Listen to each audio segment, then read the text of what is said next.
performance management is usually at the heart of every C-suite discussion because they want to drive performance of the organization, and that cannot be done through people.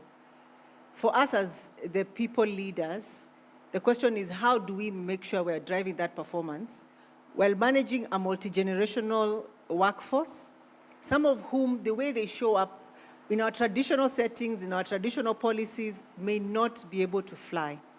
So some of the key things that we noted is that we need to also change and adapt to the way the world is moving. We were so used to clock in and clock out hours, to speak to also what Dr. Julius mentioned in the morning, and yet you are, and a very formalized desk space and all those environments, yet people are saying, you want value or you want a volume? You just want to see me or you want to see the output? So I think one of the major focus issue we brought out is that we want people who will give us good quality output, whether they are lying on their bed and doing it there, so long as they give us the output. It's a challenge because we're also talking about collaboration, and that becomes an issue of how will we know they are collaborating if they are working differently? But now with all the tools and technologies that exist, collaboration may be enabled, but it still needs to be managed. Again, the second issue was to set clear KPIs, not to manage people's activities, but truly the outputs.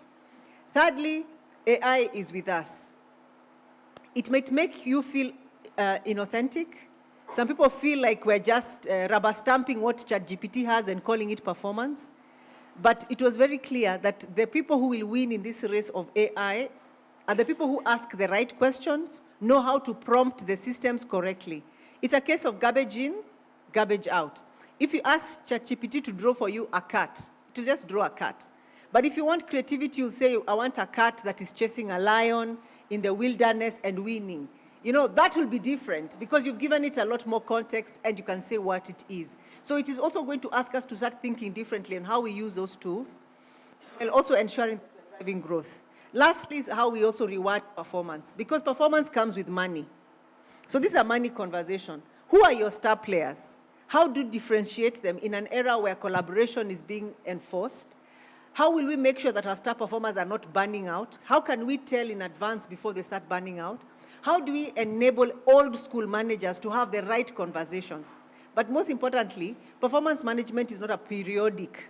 January we set goals, June we do mid-year reviews and then end-year reviews. Now we are talking the whole year through.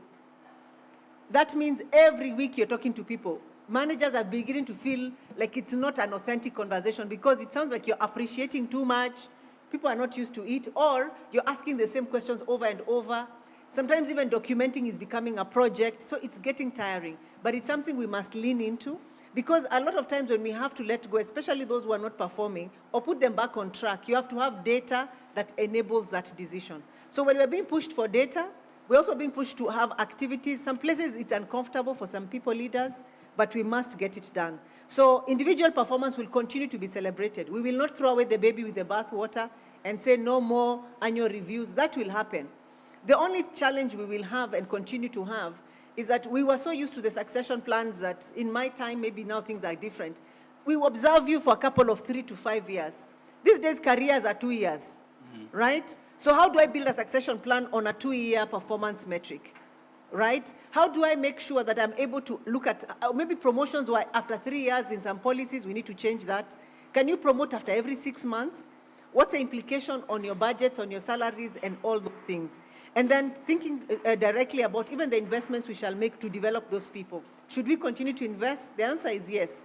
Maybe not in mega learning, long-term courses, but these micro-learning opportunities will enable us to develop people and to enable them to perform for the period which they're there. So performance management will continue to be needed and useful, but it will just be done differently. We just need to change our mind in the way we approach it. And the Gen Zs are making things look like they are changing the world, but the world is actually changing in itself. How we drive volume and value is going to change. So performance management has to be in the conversation.